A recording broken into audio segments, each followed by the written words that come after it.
तुम्हाला माहिती आहे का, महाराष्ट्रात आज 10 पैकी 2 लोकांना मधुमेह आहे, अर्थात डायबिटीस आहे. आणि यातले बहुतेक लोक एकच प्रश्न विचारतात, साखर कायमची बरी होते का? यासाठी काय करायला पाहिजे? आज मी तुम्हाला या प्रश्नांचं खरं उत्तर देणार आहे. आणि शेवटी मी एक असा उपाय सांगणार आहे जे बहुतेक लोकांना माहितीच नाही. मधुमेह म्हणजे फक्त साखर जास्त होणं असं नाही, तर हा एक आजार आहे. तो हळूहळू तुमचे डोळे, मूत्रपिंड, हृदय आणि पाय यांना देखील नुकसान करतो. आज आपण बघणार आहोत मधुमेह नक्की काय आहे, तो कायमचा बरा होतो का, रोज कोणत्या चुका टाळाव्यात आणि सगळ्यात महत्त्वाचं तो रिव्हर्स कसा करू शकतो. तर मधुमेह म्हणजे काय?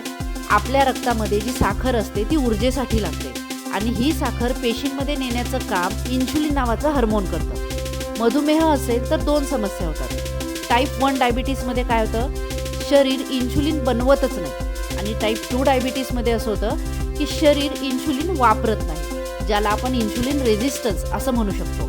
महाराष्ट्रामध्ये बहुतेक लोक हे टाईप 2 डायबिटीसचे आहेत. आणि चांगली बातमी ही आहे, कारण टाईप 2 डायबिटीस हा लाईफस्टाईलने बदलला जाऊ शकतो, त्याची इंटेन्सिटी कमी केली जाऊ शकते. आता आपण 7 धोकादायक लक्षणं बघूया की जे हे 7 संकेत दिसले तर तुम्हाला लगेच तपासणी करणं आवश्यक आहे. खूप तहान लागणे, वारंवार लघवीला जाणे, रात्रीच्या वेळेला जास्त प्रमाणात, खूप भूक लागणे पण वजन कमी होत राहणं, जखम उशिरा बरी होणं, हातपाय सुन्न होणं किंवा मुंग्या येणे, सतत थकवा येणं. यातले 3 किंवा अधिक लक्षणं जर असतील तर HbA1c टेस्ट करणं आवश्यक आहे, अर्थात तुमच्या डॉक्टरांच्या सल्ल्याने. आता आहार योजना आपण कशी करू शकतो? तर मधुमेही लोकांनी योग्य आहार म्हणजे उपासमार करायची गरज नाही, फक्त हुशारीने खाणं गरजेचं आहे. तर काय खाणं अपेक्षित आहे?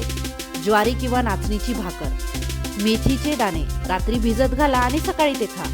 कारले इन्शुलिन सारखं काम करतं. पालक, कोथिंबीर, भोपळा, बदाम, अक्रोड. आणि डायबिटीसच्या लोकांनी काय टाळलं पाहिजे? तर पांढरा भात, मैदा, साखर, फळांचे रस. तुम्ही ताजे फळं खाऊ शकतात, परंतु ज्या वेळेला फळांचा फक्त रस काढला जातो त्यावेळेला त्याच्यात सुक्रोजचं प्रमाण जास्त असतं, जी साखरच आहे. आता व्यायाम आणि लाईफस्टाईलबद्दल थोडं बोलूया. व्यायाम हे मधुमेहावरचं सगळ्यात स्वस्त औषध आहे. रोज 30 मिनिटं चालणं, यामुळे साखर बऱ्यापैकी कमी होते. जेवणानंतर 10 मिनिटं हळूहळू चालणे, ज्याच्यामुळे जी ग्लुकोजची स्पाईक तयार होते ती होत नाही. योगा, यामध्ये तुम्ही भुजंगासन, पवनमुक्तासन, अनुलोम विलोम या गोष्टी करू शकतात. झोप 7 ते 8 तास कंपल्सरी तुम्हाला घ्यायची आहे. तसंच सगळ्यात महत्त्वाची गोष्ट म्हणजे स्ट्रेस, ताण टाळायचा आहे, कारण स्ट्रेस वाढला की कॉर्टिसोल हार्मोन वाढतं आणि कॉर्टिसोल हार्मोन शरीरातली साखर वाढवतं. आता सगळ्यात महत्त्वाचा प्रश्न, डायबिटीस रिव्हर्सिबल शक्य आहे का? तर हो. तर यासाठी काय करू शकतो?